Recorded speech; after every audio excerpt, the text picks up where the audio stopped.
Today we are talking change is like a slinky with your host Patrick Kelly and Dr. Hans Finzel. Hey everyone, so today we are going to talk with Dr. Hans Finzel about change is like a slinky. So today Hans and I are going to dive deep into the 6 strategies of change is like a slinky during the COVID crisis. So check it out. We'd love to hear back from you. Subscribe below and we'll see you soon. Going live today. So what's cool about today is one, everybody's been going on Zoom Live, Facebook Live, everything. And so today what's cool is I got Hans Finzel, who's actually in Colorado, that's on his Facebook Live. So we're promoting off a couple different platforms, his pages, we're promoting on Instagram. And it's funny because if you were watching us the last 3 to 4 times, we have had technical difficulties trying to get set up.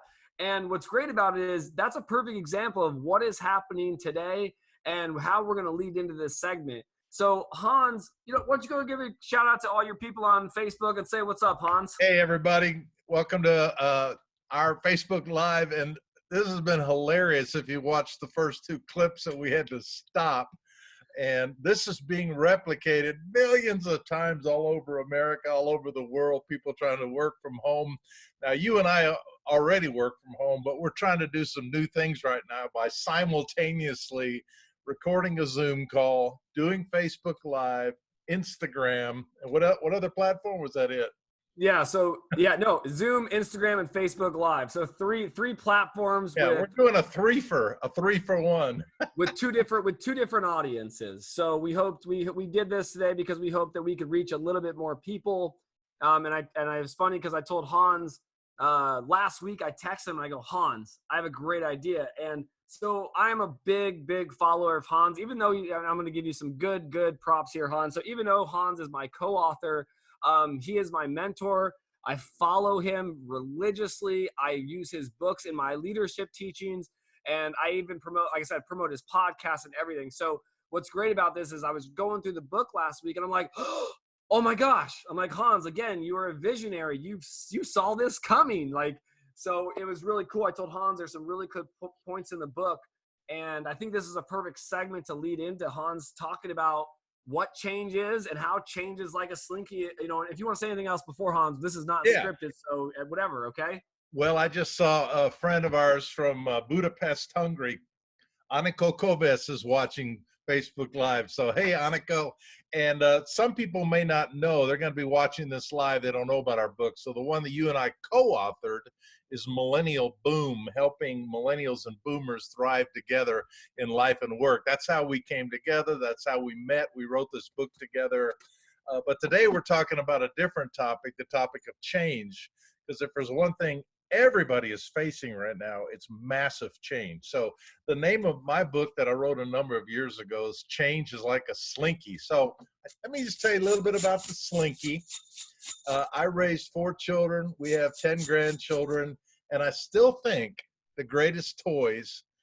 Yeah, where's your Slinky, man? I don't have a Slinky. I was just thinking that. I was like, what the heck? I'm going to be like 10 times. I got a bunch of them here at the house. I should have pushed one through the. Yeah, hold on. Push it through the internet to you. Didn't work.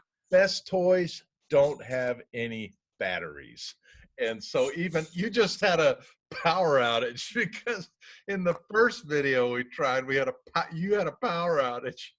Yeah, my lights flickered off. Then the second one, I realized they weren't hearing my audio on Facebook Live. So, we got some more watchers. This is great. I'm just waving to our watchers. Awesome. Should I just start by telling you why I chose the Slinky? Yeah, I would love how I looked at it. So as I'm reading the book, Hans gives a great overview. Right off the top is the intro to kind of how change, pretty much is the intro to change is like a slinky. I say you give that just a quick overview of how you became of all this. Well, because I was in leadership, and if there's one thing you realize when you lead an organization is you have to become an expert in leading people through change. And something about human nature, people hate change. You remember the book, Who Moved My Cheese by Spencer Johnson? Great book on change, about these little mice in this little maze, and They were always used to get their cheese in the very same spot, and somebody moved the cheese, and that's the whole book. Well, he says a change imposed is a change opposed. Well, hey, how many changes are being imposed on us right now, Patrick? A lot. I mean, a lot. In every business, every industry, every segment has something going on, some type of change happening, and it's very fast and very abrupt. It's very crazy right now, as everyone's saying, right? And it's being imposed upon us. We have no choice. You Yeah. will go home. Somebody told me the other day, God must be mad at us because he sent us all to our room. Yeah, I think I'll that's get even better than this one. Ready? All right. I'm not trying to one up, but it's like, listen, I was grounded half of my life by the time I was 18. You know, a couple of weeks isn't going to hurt me. You know, I'm just saying. You know, I was grounded for a while. Yeah, and me, I'm an introvert. This is like an introvert's dream come true. I just Go to your house, watch Netflix, don't talk to anybody. Well, this has been good opportunity for people, and I said this, and you talk about this even in the book, is, you know, there's a difference between proactive and reactive. Today is a time to be reactive and resilient within opportunity, not going after and being proactive and being aggressive, right? I mean, these are two different worlds we're living in, and a lot of people, whether they're in sales, operations, marketing, a physical product, right? This change has just smacked them, and either business has come to a complete halt or business has ramped up massively for them. So I got into the topic of change because I was leading an organization that was on a death spiral, and I had to turn it around. So I'm a turnaround expert. And I realized people resist change. People love to hang on to the old, you know, because the old is comfortable, like your favorite couch or your favorite chairs. People prefer the certainty of their misery than the misery of uncertainty. Well, we are living in uncertain times. So I became kind of a student of change, organizational change, read a lot of books about it, did a lot of experimenting, and we did turn around our organization. We took it out of the death spiral and brought it into a big growth cycle. And that's when I wrote this book, Change is Like a Slinky. And I want to take you all, as we talk together, through some of the fundamentals, because you can navigate change. And I'd like to encourage you to make change your friend instead of your enemy. I agree. Because as I say in the book, only those people who are willing to be flexible are going to survive. Learners, you know, one of my favorite poems I have in all of my books is, in times of change, learners inherit the earth, while the learned find themselves beautifully equipped to deal with a world that no longer exists. Well, our world is changing dramatically, and you know, I don't know what the new normal is going to be when this is all over, but it can be a great thing. So I chose the Slinky because it's a great illustration of change. One thing about change, it's messy, it's noisy, it's unpredictable. Now, what do you do with a Slinky? Well, the first thing you do is you do this, right? But the second thing you do with a Slinky, that when I was a kid, we would send it down the stairs. Bingo. Right? And in the book, I talk about how this was invented and by accident. And, you know, this guy became a gazillionaire by accident by inventing this little toy. He was on a Navy ship and he was working with springs. But when you send it down the stairs, you never know where it's going to end up. Yeah. Never know where it's going to land. And that's one of the first principles of change. You can say, all right, I'm going to go from point A to point B, but you don't know where point B is really going to be. Correct. So one of the first lessons is change is unpredictable. And where everything ends up, we do not know. And I think that, Patrick, is why there's a lot of anxiety right now in our culture, is because we don't know where this is going to end, right? Yeah. You know, like the president's trying to put a date on when it's going to be over, but we don't know. And that's given us a lot of anxiety. Yeah. I definitely agree. And it's funny because when I think of a Slinky too, I always think of what it was. I think it was the Pet Detective, Ace Ventura. I think it was number 2. And he went down the entire steps. He got to the last step, and he's like, "Can we do it again?" You know, it was like, uh, it's so crazy that right now is when we talk about everything. I mean, right? Think about myself in produce and supply chain from today of now trying to talk to our restaurants, our food service. It's there is nothing right now. It's unpredictable. People are asking us, "Oh, hey, what do you see the summer crops doing, the summer pricing?" And it's unpredictable. I mean, we can give them an update on the crop, but that all can change, right? I mean, everything can change. And people keep asking me, what do you think is going to happen? I said, we're just taking this day by day. I mean, we're going to live life like it's a normal day. We're going to supply as needed. But at the end of the day, we almost got to take it as a normal day. Orders are up, so demands through the roof. Prices are decent, are okay. But the goal here is to make sure that there's food in the stores, right? That's Right. that's like the main goal. But it's unpredictable. It's scary at times. We don't know what's going to happen. The ports are shutting down. So all of this to me is uncertainty and unpredictable. And I even see this affecting the outside of other industries, right? It's like a table, it's just a domino effect. We're all connected. When you think technology is not connected to a piece of produce or leadership isn't connected back to the church, right? All these different ways, we're all connected by this social bubble too, that it's when one industry hits, it technically has a ripple effect. And we're seeing this now. Unpredictability and where we're going to be in 30 days. I don't know. So But let's you do talk. Yeah, go ahead. I'll say let's talk about the cycle. I have what I call my 6 stages of change, and I think it might be helpful to take our listeners through real quickly. Yeah, the first thing is accept the need for change. You might think, well, duh. Well, a lot of people resist change, and the first step is you have to accept things are changing, that things are going to be different. And again, Yeah. like I said a moment ago, people prefer the certainty of their misery than the misery of uncertainty. So my first message is you're going to have to learn to embrace some uncertainty and accept Yep. the need for change. A lot of people are learning how to work from home right now, and they're learning how to isolate themselves from their friends. You've got to accept it. We're navigating a new world.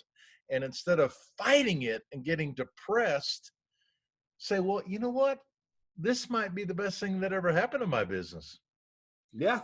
I in my wife's business, the nutrition business, Juice Plus, our company has been preparing technologically for this for 10 years. And it's kind of cool that we're able to do our work and our business. I mean, yeah, our home office had to shut down and everybody had to go work at home, but it's working Right. because technology was already there. Now, there are a lot of industries that are just scrambling. The school system, my son Mark is 4 kids, they're sent home from school. Yep. Their school was not ready technologically to have virtual school, so they're scrambling. But no, number one principle, Patrick, we have to accept the need for change. I agree. We have to, and I think it's more common. I feel that this will help be the new common is to accept change. So when someone comes to ask a question, it's gonna be we're gonna talk about this. Listen to, right? Because that's what it is. I think before it was the status quo, right? And that's the next thing. Why change? Well, you say to better the status quo, right? And I Right. think that's what's going to happen. There's going to be a new status quo.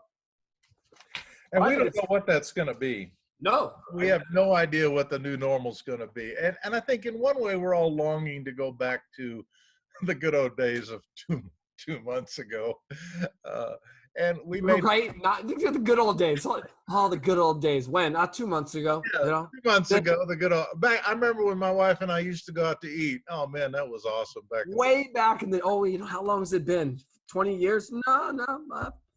2 months. yeah. 2 months. We've been stuck inside for 2 months. Help. Yeah, so I go through my reasons for changing, and I actually have a long list of like 21 reasons why organizations need to consider change. But a lot of them have to do with failure.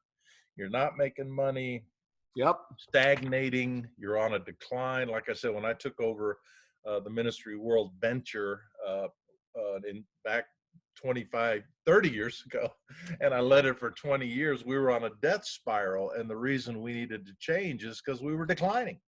We Yeah, we weren't recruiting new people. We were financially tanking, and for a lot of organizations, they need to realize things like the changing nature of our customers, the changing nature of the workforce. And again, you and I wrote Millennial Boom because of the very issue of the changing nature of the workforce, right? it's true. Millennials are the new worker, and boomers, a lot of boomers don't like millennials, and a lot No. of millennials don't like boomers. So that's why we got into Millennial Boom.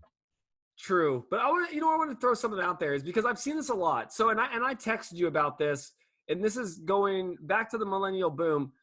There are a lot of millennials and boomers that just dislike each other. But I'm going to tell you, that's just life, right? And I told Hans this week we have had a lot of messages saying that to me, not to Hans, really, that man, you just seem very boomer negative. And I had someone come up to me and say, even your book, look at it, the title, Millennial Boom. And I go, well, have you read the book? And they said, no. And I go, boom means boomer. Like some people think like millennial boom is like we're millennial then We're gonna booming. blow them up. We're gonna Like we're blow just up. blowing up the boomers. This isn't boomer remover. We're not being negative. This is a positive book to thrive in life and work. And it might talk about 5 areas of conflict and thinking out loud, Hans, maybe we change that to 5 suggestions or 5 things that, improve in the workplace, right? But this millennial boom, listen, if you're a boomer, an Xer, iGen, a millennial right now, you need everyone to work together. We need to help each generation thrive in life and in work, right? So Right. again, as Hans and I have turned awkwardness into opportunity, the same thing with this change. We need to turn awkwardness into opportunity. If someone needs help, jump on and help them. If you see someone lacking, help them. If you see someone doing a good job, make sure you praise them. This change is crazy right now. Okay, so we are today we're talking about changes like a slinky, and I notice a lot of people are hopping on the Facebook Live, so I just want to remind them our topic is how to navigate change. And the first thing is we need to accept the need for change. A couple of the other reasons why organizations, businesses have to change is repeated failure, lack of clear goals and objectives, decline in impact, uh, lack of alignment. And we're going to talk about alignment. That's number 6. But you have to accept the need for change. Got it? Got it. Now let's go to number 2, aim. Because once you've decided, okay, A is not working, we need to get to point B. And as we're saying right now in the climate in which we're at, a lot of people are scrambling to figure out B. Yep. Change is about moving from point A to point B. And I'll tell you something, Patrick, people love point A because it's the familiar. It's like their favorite chair at home. It's like their favorite pair of shoes. And they resist, and they resent change and moving to point B. But once you accept the fact, okay, I got to move to point B, then you need to start aiming. What's point B going to be? What's it going to look like? Correct. Now, is there a secret to figuring out point B, where to aim? Well, in many ways, there are no secrets. It's a lot of trial and error. Like you're figuring out for the produce industry where you work, you're trying to figure out, well, how are we going to make this work in the new normal? Do you have some kind of special insight? Probably you have a lot of wisdom and a lot of experience, but I bet you're experimenting, aren't you? There's no crystal ball. Yeah. I mean, right. Think about it like this. If all the stores demanded all the fruit we picked within 4 weeks, what would we do in 4 weeks for fruit? So everything's trial and error. How much to put out, what to produce, what to pick, what to pack, what to store. Yeah.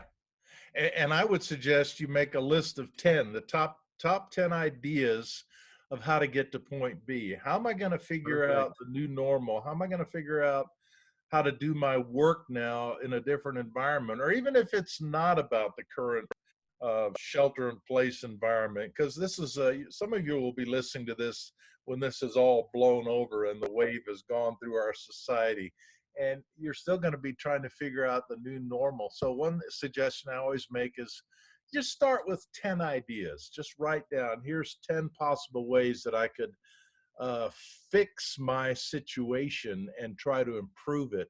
And then you experiment. Good old trial and error. We don't know what's going to work until we try it. Uh, you know, WD-40, for men, it's like our favorite product at home, duct tape and WD-40. And it's called WD-40 because the 40th attempt to get it right worked, which means, Is that what it really means? yeah, Oh, it was the 40th attempt at I getting just want to let everyone know WD-40. I don't even think I have a bottle. Even when I did own a house, that was Renee's department, I think. But I didn't even know it meant that. That was hilarious. Yeah, well, The it's 40th a time water around. display. WD, I think, stands for water displacement, but It it's like Edison and the, wait, Dad, 40 more times. yeah, wait, Deb. So, I mean, this is an age-old story. People who are successful tried a whole lot of things that didn't work, Yep. but they didn't give up. They kept trying, and that's why. I mean, it'd be better if you could make a list of 100 things and try them, but at least start with 10. So the second, step in changing is aim. But let's move on to the third step: anticipate. Yep. Anticipate. That's a big one. Yeah, anticipate what? Well, Yeah. anticipate failure, anticipate emotional turmoil, anticipate your enemies and your allies. Think about the music industry. Donna and I love American Idol. I know we're baby boomers. We shouldn't be loving American Idol. I don't You know. need to move to the voice, sir. We like the voice. Donna likes the voice better. But in both cases, think about all these thriving musicians whose families are their greatest detractors. Who their families say, you're not going to be successful. Why don't you go out and get a real job? How many times, how many, go ahead.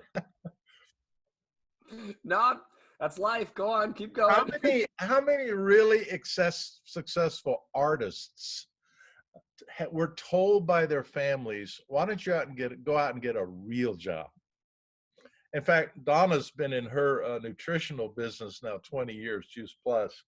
And I tell you, I can't tell you how many people told her, why don't you go get a real job? That's not a real job.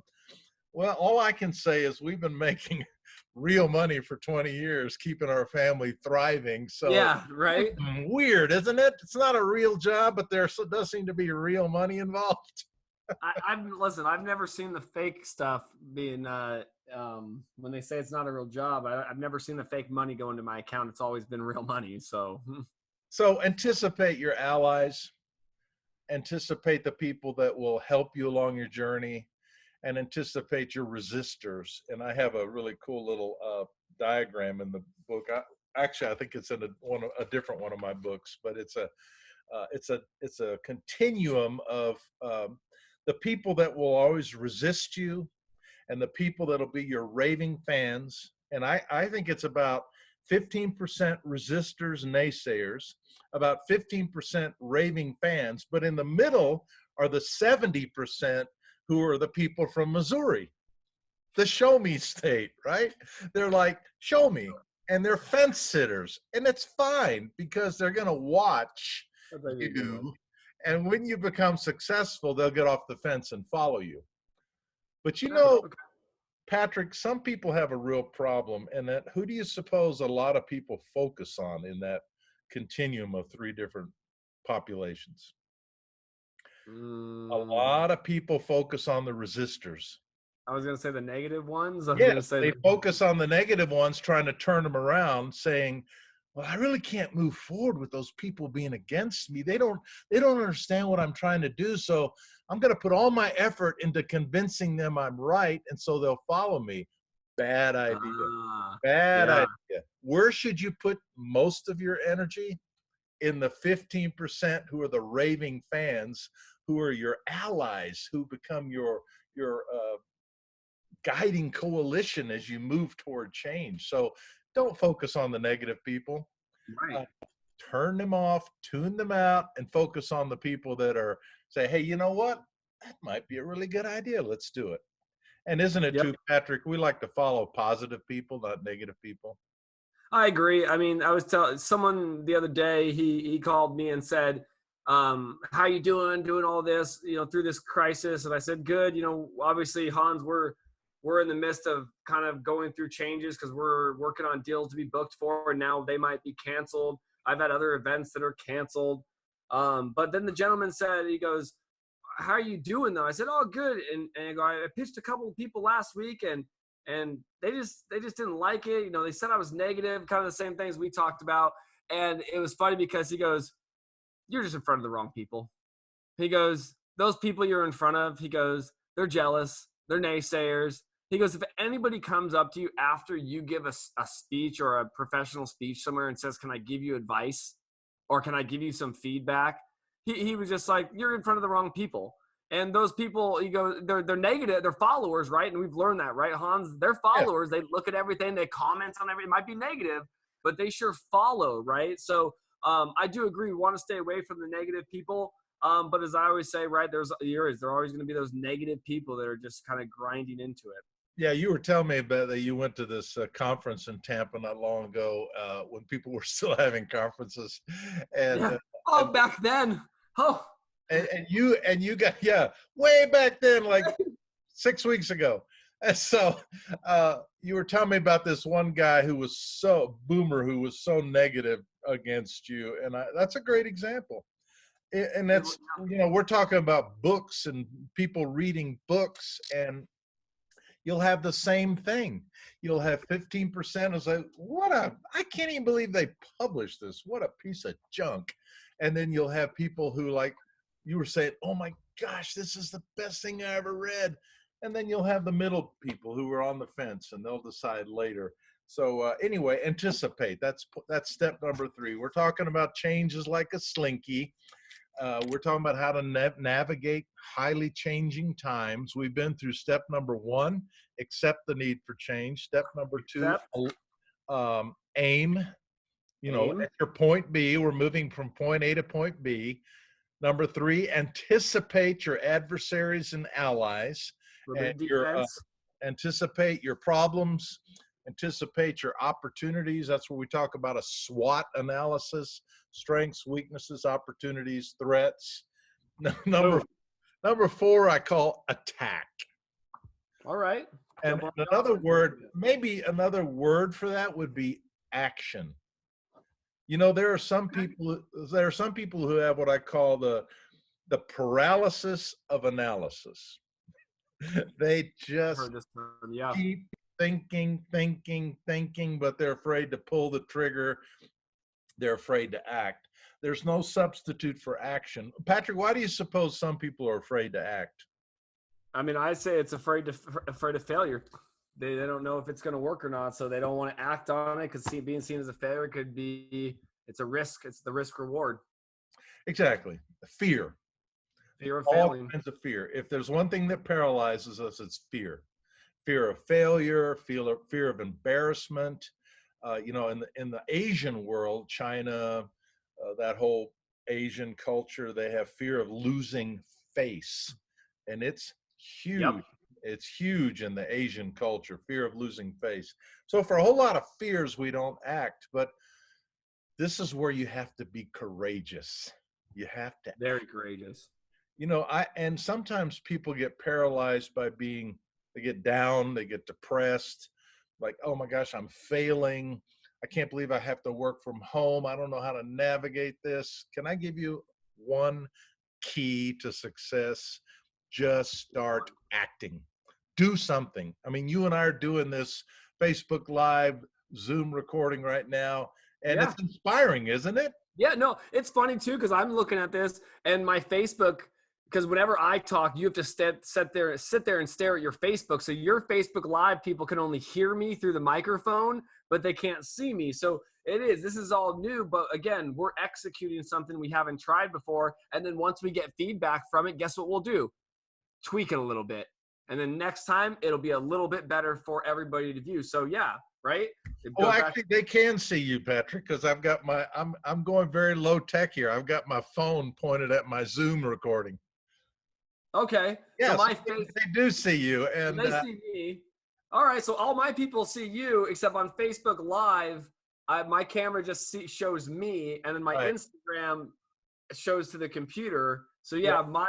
I'm one step behind the curve. I need you. I almost need another device on Facebook Live so that Well, I that's have. why I decided to just point my screen, my Facebook Live screen, at the Zoom screen, so they could see you too, because you're the good-looking one of the pair of us. I So, don't. You're the good-looking one in my group. You're on big screen on mine. So but I was, vice a great versa. illustration of attack. You and I wrote this book, Millennial Boom, together, and it's been out for over a year, and we've been trying to promote it, right? And people always ask me, I hate when people ask me, so how are the book sales going, right? You get that question? Everybody.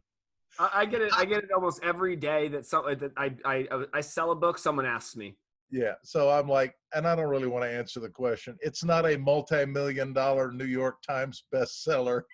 And no, and nor were we going for that either. No, but we are experimenting with how to get more traction, right? Yeah. And that's a perfect example. Whatever your business, whatever your endeavor, whatever your ministry, whatever you're doing, trial and error is the key to action. Yep. And I believe it's like a train. If you, because a lot of people get depressed in times like this, and they shut down. Correct. How do you get back going? Well, it's what I call fact. The engine is action, like the engine of the train, and Right. feeling is the caboose. If you get Okay. that engine of action moving, the feelings will follow, and that's so critical. You Makes can't sense. just sit around and psych yourself up. When I feel like it, I'm going to start doing something. Nah, it doesn't work like that. No, it doesn't work like that. You can, I mean, sometimes it can. You can get those little jolts of energy, but we all realize, I mean, you don't have the passion, the energy to go forth in it. You're starting a dead end project too, right? Yep, yep. That's really, really what it is. So, and I want to say, so as we're all working, I've seen so many, and if you watched my Facebook Live a few days ago, I talked about, or it was actually last week, but I talked about all the news reports. I don't know if you saw that one, Hans. I went and actually pulled up all the news reports about, all the millennials being bashed in the being in the beaches and all Yep. these different reports. And it's so funny because Renee's like, I just think it's funny because we live in Tampa. I took a drive down to the beach. I took a picture, and then I posted that picture. The beach was empty, and I still got naysayers telling me who, what, when, where, and why of why it happened and who it happened to and why I was wrong. But in this situation right now, and we're talking about trial and error, right?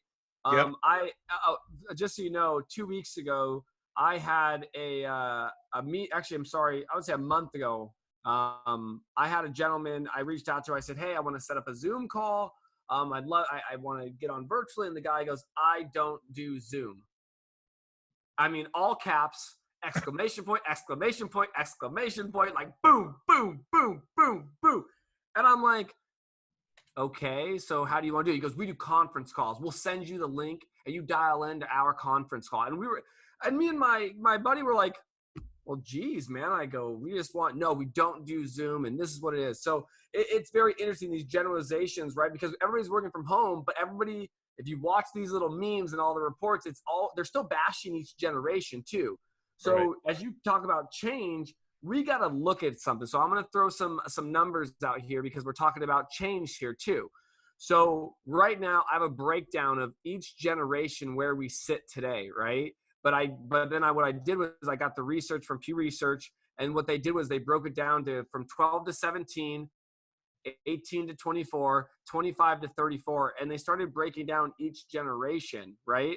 And each generation from the age of 45 to say 74 that was supposedly sitting at home at the time, right? Was 40, 80, almost, I'm going to say almost 150 million, right? Our millennials and iGens that were out there that were on the beaches are 30 to 40 million. So now we're looking at a course of 72 million, right? From the age of 18 to 29. Listen, generalizations happen every day. And that's my point here, right? Is that the numbers show the facts. There's 600 people in line at a grocery store between 7 and 9 a.m. and those are seniors. we're combining seniors together in certain areas, millennials together in certain areas. It happens, right? So we got to get past the generalizations. And as Han just talks about, and changes like a slinky, these changes are coming fast. And this is the time to work together, right? There's a huge amount of our population that's still in the workforce here that is, this change is happening so fast that we can help with each generation moving forward after today. I love what you said about the guy saying we don't do Zoom. And I know everybody watching right now on Facebook Live or on our Zoom call, whether it's live or when I post it later, but when we post it, but I have been a huge fan of Zoom, you know, even before, back when it was Skype, you know. But why? It's because 90% of communication is nonverbal. And people say, well, we can just do it by conference call. No, there is a power in seeing people's faces because 90% of communication is nonverbal, right? Yeah. And if they couldn't see our faces, they could only enjoy about 10% of this broadcast. True. So we're on the, I wanted to talk a little bit about we're talking about changes like a slinky, about the buy-in curve.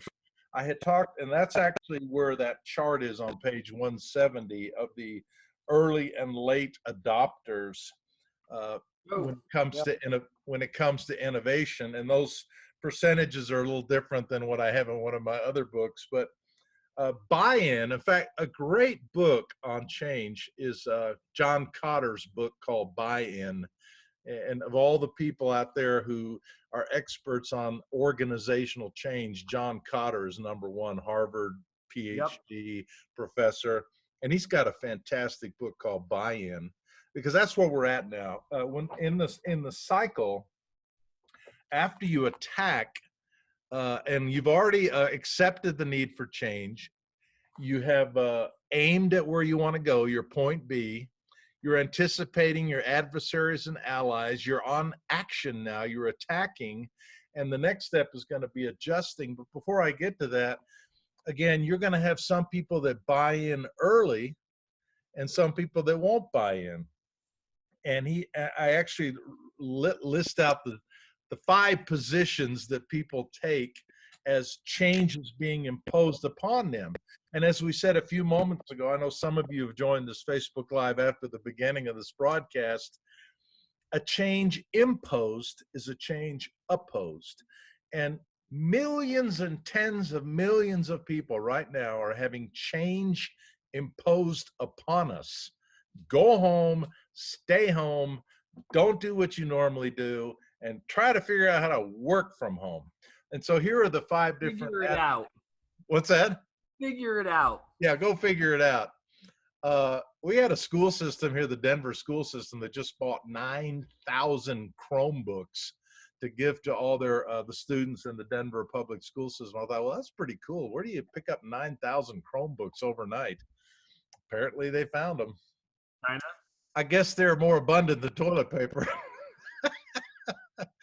Okay, so the buy-in curve, and this starts with the people who are the most likely to adopt a change, and the people least likely. And those of you who are leaders out there and you're listening to this, you need to recognize your people will not be like you. I've always been, everybody knows I'm an innovator. I'm a change agent. And people used to say, Hans, I'm glad we have a change agent as our CEO. But I learned really quickly that I had to lead everybody, not just the people who were like me. And that makes perfect sense. Right, number one, yes, these are the innovators and the inventors. Sure, let's do it. Next, number 2, I'm willing to be convinced. Number 3, I'll do a gradual buy-in. Number 4, I'm somewhat reluctant. These are the late bloomers, I call them. And number 5, over my dead body. I am not going to change. Yeah. Guess what? If you're a leader of a business, an organization, anything, a ministry, you have to work with all the people in that continuum. Yeah. And that's where we're going to get in a moment to one of our final topics about listening, that the key to great leadership is to listen to everybody and to gradually, carefully carry them along instead of being obnoxious and just saying it's going to be my way or the highway. It's true. It's true. Let me throw something at you. So Please. I was on an interview this last week. Geez, all the weeks are like together for me right now. It's always has been, but this is even worse. So I was on an interview and we were talking about natives versus settlers from our book Millennial Boom. And I got a message, and the gentleman messaged me at first, and this is why I did the interview with him, and he goes, I need your definition of natives versus settlers. I read the book, but what's your definition? I get my definition how we kind of imposed it, right, of what our opinions were. And he goes, man, I got my own opinion. Can I give it to you? And I said, yeah, I'd love to hear it. And he goes, exactly how you were just talking about the late adopters versus early. And he goes, I believe now if you look at technology, your settlers are the ones that are just complacent now. I don't use Zoom. I use this way, right? They're still in those ways of they've settled for it, right? They've settled where technology is. As your wife says, Donna, she uses it as a servant. So she hasn't settled. She's constantly using it as her servant. She's using it moving forward. And this gentleman then said, I feel like you're a native, Patrick. And I said, why would you say that? He goes, because you're constantly always on the next thing. You're always listening to what's happening with tech. How are you developing? He goes 2 years ago, he goes, I never thought you'd be, I watched you. I never thought you were doing a podcast, this guy from produce and supply chain. Now you're doing Zoom calls and this, and it really hit me. And I was like, wait a minute. This is very true, because as technology is always and ever changing, we ourselves now, we need to figure out if we're going to be a native to this technology and keep ever changing it evolves, or be a settler and resist it. And that stuck out just now to me too, as you were just talking about that change. Think about it in the world of technology. That gentleman a month ago, no Zoom. I guarantee you his manager is having him on every single Zoom call. Yeah, you're right. Yeah, when you think about the natives versus settlers, and I think about the Old West, and I just imagine a cabin out on the prairie, and the mom and dad and the kids, and they've settled down there, and back actually in the day, the Native Americans helped the settlers. It wasn't always warfare, but Right. you start learning to get out of the cabin, and instead of living in fear, you learn to go out and embrace change, because it's a brave new world. Yep. It's very true. Very true. When I was a kid, real quick, I got one other little quick story. When I was a kid, they gave us a story about fear. We read, it was a short story, but you might have heard of it. It was about the snake in the bed. And this gentleman was laying in bed, and his wife came to bring him soup, and he told her, don't move. There's a rattlesnake in my bed. If I move, I'm going to get bit. I will die instantly. And the gentleman laid in bed for, the whole story. He laid in bed to the end of the story of him getting out and there being no snake there. And it literally talks about really how fear can kill you. I mean, literally freeze your entire life. It can do it to you. Back to the slinky, change is like a slinky, and that's exactly right. We're maybe afraid to send it down the stairs because we don't know where it's going to end up. Yeah. And that's the number one reason why people are afraid to change. That guy who said we don't do Zoom, you know what? He's afraid of it, right? He's locked. He's got hardening of the categories, I call it. And he's locked into the old ways, and he's afraid. He's afraid of Zoom. I bet he's afraid to admit he doesn't know how to do it, and he's going to lose face, and he's going to be embarrassed. Because he's the expert. Like you and I, we screwed up so bad. This is our third attempt at this thing today. So what? Doesn't matter. Yeah, it doesn't. You broke up a couple times, and I was like, oh no, don't. And I was like, we'll start over if it breaks up again. But it's true. I think you're right. So don't be afraid of where the slinky's going to end up. Just send it down the stairs and get moving with action. Yes. Execution. Let's finish the last one, alignment, number 6. And these are the 6 stages of bringing about change. And it's a cycle that actually keeps going over and over and over again. And it's messy, and they're not always in sequence with one another. But alignment, our son Jeremy, he had some crazy cars when he was growing up, and he had this old Eagle Fallon, I think it was, and I remember he bought it for like $500. I remember the day we bought it, and he asked me to look at it, and I said, I don't think you should buy it. It looks like a piece of junk. But he bought it because he wanted to work on it. And it had Yeah. the worst. Have you ever driven a car that is seriously out of alignment? No, nope, never have. Well, it doesn't work. It, Oh, okay. it wobbles. You can't go fast. And, and it tears up the tires. And organizations that are not in alignment wobble, can't go fast, and the Ooh, tires wear that out. is a great analogy there. I love that. You're right. That And, is so true. and what is alignment? That's when everybody's on the same page of the hymn book, as we like to say it. Everybody's on the same page from the top to the bottom. I've been consulting with an organization right now that has the worst alignment I've ever seen, meaning the board of directors is on one page, the top leadership is on a completely different page, and Yep. the workers are on a third page. And Yeah. guess what? There's tremendous discouragement. There's lack of productivity. Things are not getting done. Morale is so low. And the problem is alignment. Yeah. I agree. We see that And in so many companies. yeah, so many companies, the board is not on the same page. And so to me, one of the top jobs of a leader is to bring about alignment. And how do you suppose you bring about alignment? Well, you have to get everybody, you got to communicate a lot. And I'm on the board of on my college where I went to school, Columbia International University, and it's a joy to be on the board. And I constantly interact with the president so that I know what's going on. And there you go. Hey, what page is that? So on page, page 152, exactly what you're talking about right now. Page 152. Oh yeah, it's like a The target. board circle, the inner circle of leadership, general management circle, key stakeholders. You're so right. So I'm going to throw out a current event, and I'm not going to say the name of the company, but in my industry, a company just laid off 700 employees last Friday. So 5 days ago, 700 employees were laid off due to this coronavirus crisis. Woo! Say that fast 3 times. Wow. So it was interesting to me because how is that happening, right? And I think it goes back to alignment, and then it also goes back to this right here, right? So if you look at it, the board, the president, right? And remember, this president, you're probably making $1.5 million a year.